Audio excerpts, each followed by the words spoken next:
สุดซ้อนขนอนแรงเปียวโคย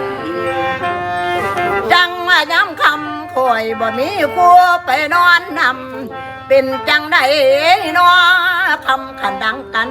มันกุมหากันเหี้ยวไหนคือนางบางหรือบ่พอเดือนเกียงเด้อเมื่อยหน่อยเดือนสามคอยปันเมื่อยหลายเดนูยากหลายเดยากกว่าพวงขั้นมากอายเป็นตานายบ่ลืมลงอานี่สงแสนสวยโอ้ยพันจองจูงอยู่ในมุงยามนอนคือคนไข้หันใจพอวิตดีเลื่อมแล้วบ่คุณพี่ข้าวสังเวียนสังไว้ข้าวไปเล่นบักขี้ควายข้าวอยู่ก่อต้นกล้วยยังส่วนขี้กินมากเฟืองปิดใบตองเงาเหลืองไปใส่เกลือห้องจำพี่หมอลำนั้นจำได้ไม่ใช่น้องเงินสั่งเขาเป็นสังกัดดีน้องยังได้เสียงกล้วยกันไปให้เบาพี่ชายพันก็อย่าเด้อทรงอายลืมแล้วบัวนั่งเที่ยวหาบวชบอกพ่อน้องพันสางกันตัวหนอโอ้ยเป็นตัวน้อยห้อยคู่บ่าเพิ่นตีเขียนแดงไม่เลี้ยวฟาดหน้าแข็งเลือดจนแดงเดือดย่อยเป็นตัวค่อยดอกใส่ยาใจแล้วคุณพี่เอ๋ยแดงไม่เลี้ยวฟาดหน้าแข็งเลือดจนแดงคันอาบย่อยคันตัวค่อยดอกใส่ยาใจพกตุ้มกาคันเมื่อตุนมาฝนทางบาดอยู่แข็งเลือดจนแดงขนาบย่อยเลือดจนแดงขนาบย่อยวายลืมเรียกละบ้านโอ้ยกันห่วยอีกแล้วบ้านนี้จะได้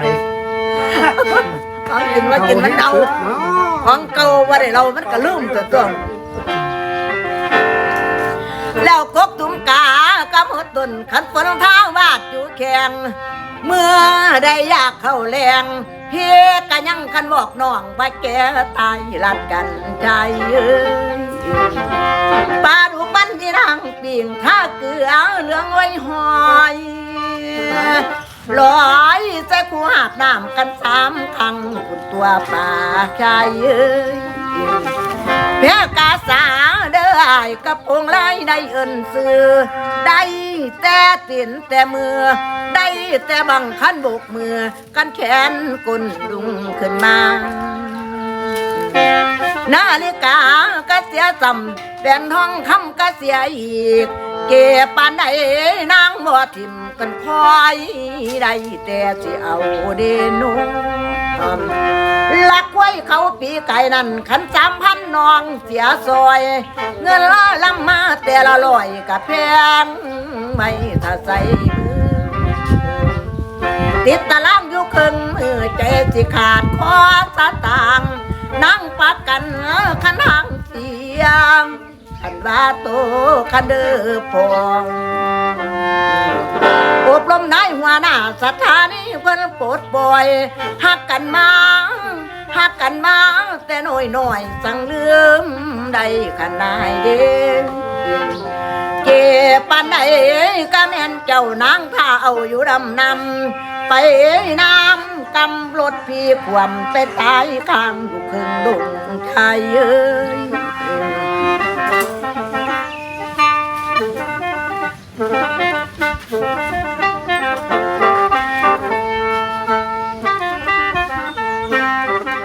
เรื่องดีแล้วหามึงรู้ว่าอะไรก็ต้องขาอยู่สิต่อลูกเอาเปล่า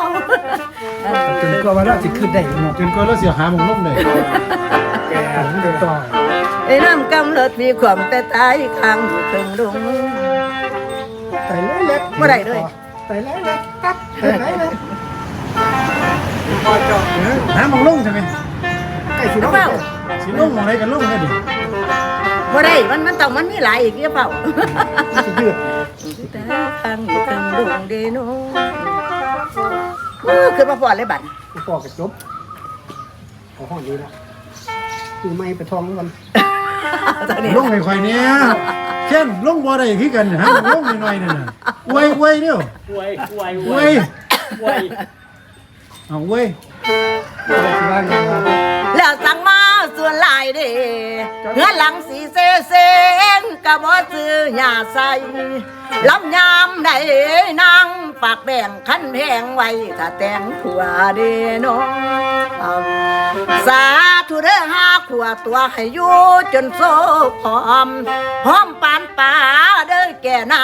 หันหาตำไข่หำ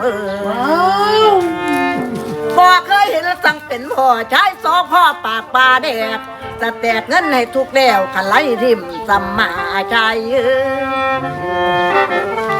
ไปห้ำตา เริ่มอีกแล้ว เอาไว้มองลงไว้ยังมาโยนไปแค่นสิได้ลงแหม คนเสียวสีคักเลย แล้วทำลุงข้าเหมือนไก่ถามมาไว้กำบานปูเขาว่าสู้ของนาง เขาว่าแฟนของนาง ไปมีเมียผู้ใหม่แล้วไปสู้เหียอีใหม่แล้วมันเลียซ้ำเนี่ยบ่นอมันเลียซ้ำเนี่ยบ่นอพี่กินคอ